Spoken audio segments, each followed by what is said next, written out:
राधे राधे सभी को मेरा। आज मैं आपसे अपने एक विचार शेयर करना चाहती हूँ।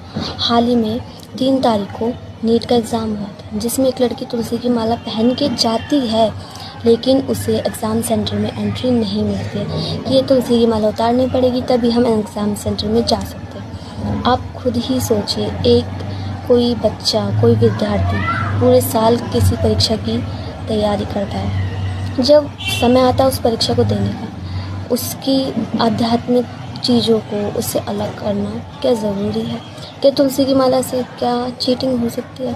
अगर हो सकती है तो कृपया आप पूरी चेकिंग करें, लेकिन इसे उतरवाएं ना। वैष्णव के लिए ये बहुत ही इम्पोर्टेंट भाग होता है कि वो तुलसी की माला पहनता है।